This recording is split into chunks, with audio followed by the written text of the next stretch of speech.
مفتی سراج حکیم صاحب کے آفیشیل چینل کو سبسکرائب کریں۔ میرے محترم سامعین، میں نے پچھلے جمعے کو آپ کے سامنے یہ عرض کیا تھا کہ مدینہ منورہ کے اندر 3 بڑے یہودیوں کے قبیلے آباد تھے، بنو نذیر، بنو قینقاع اور بنو قریظہ۔ پچھلے جمعے کو آپ کے سامنے بنو نذیر کا واقعہ سنایا تھا کہ انہوں نے نبی اکرم صلی اللہ علیہ وسلم کے خلاف سازش کی تھی، تو آپ صلی اللہ علیہ وسلم نے ان کو مدینے سے باہر نکال دیا، جلا وطن کر دیا، بلکہ ان کو یہ کہا تھا کہ جنگی ہتھیار لے کے نہیں جانا ہے، جتنے ضرورت کے سامان آپ کے جانور میں آ سکتے ہیں وہ لے کے جاؤ، بس اس کے علاوہ جنگی سامان اٹھانے کی اجازت نہیں ہے۔ تو ان لوگوں نے ضد میں آ کر اپنے گھروں کو توڑنا شروع کیا، کہا کہ گھر تو ہمارے حصے میں نہیں ہے، کہ ہم گھر چھوڑ کے جا رہے ہیں، ہمارے حصے میں نہیں ہے تو مسلمانوں کے حصے میں بھی نہیں ہے۔ یخربون بیوتہم بایدیہم وایدی المؤمنین، مسلمانوں نے بھی توڑنا شروع کیا، مسلمانوں نے ان کے کھجوروں کے درختوں کو بھی جلا دیا۔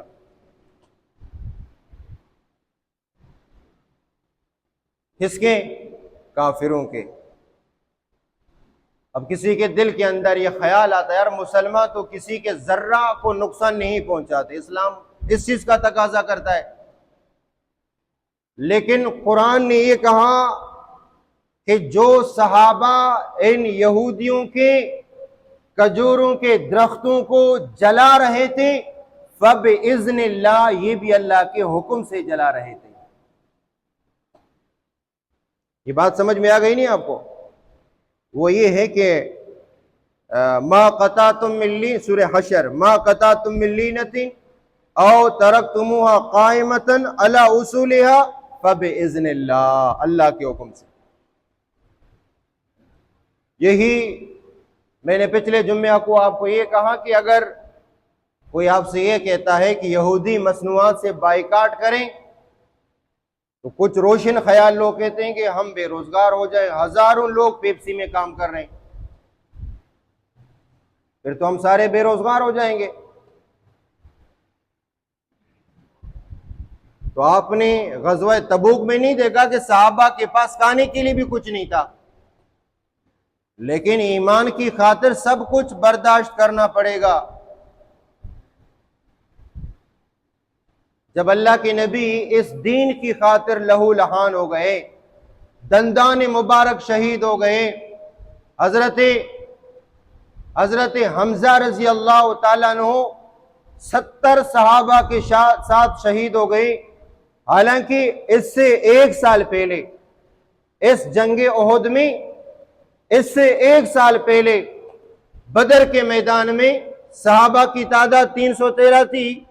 اس وقت اللہ کے نبی نے جنگ سے پہلے اللہ سے ایک دعا کی، اللہ تبارک و تعالیٰ بڑی محنت سے، بڑی مشقت سے، بڑی تکلیفوں سے، بڑی اذیت سے میں نے یہ 313 کی تعداد تیار کی ہے، 15 سالہ محنت ہے میری، 13 سال میں نے مکے میں محنت کی، وہاں سے مجھے ہجرت کرنا پڑی، اور یہ دوسرا سال مدینے میں محنت کر رہا ہوں، اتنی محنت کے بعد مجھے 313 کی تعداد ملی۔ اگر یہ شہید ہو گئے اس روئے زمین پر تیرا نام لینے والا کوئی نہیں ہوگا۔ بات سمجھ میں آ گئی؟ کس کے بارے میں اللہ کے نبی فرما رہے ہیں؟ 313 صحابہ کے بارے میں فرما رہے ہیں، 313 بدری صحابہ کہ جس کے بارے میں اللہ نے اعلان کیا کہ اب یہ 313 کچھ بھی کریں جنت پھر بھی ان کا مشتاق ہے۔ اللہ نے ان کے لیے جنت لکھ دی ہے، یہ کچھ بھی کریں تب بھی جنتی ہے۔ بات سمجھ میں آ گئی؟ دیکھیں انبیاء علیہ السلام جنتی قطعی طور پر ہے، انبیاء علیہ السلام جنتی، بلکہ جنتوں میں سو جو اعلیٰ جنت ہے، انبیاء علیہ السلام کو اللہ تبارک و تعالیٰ نے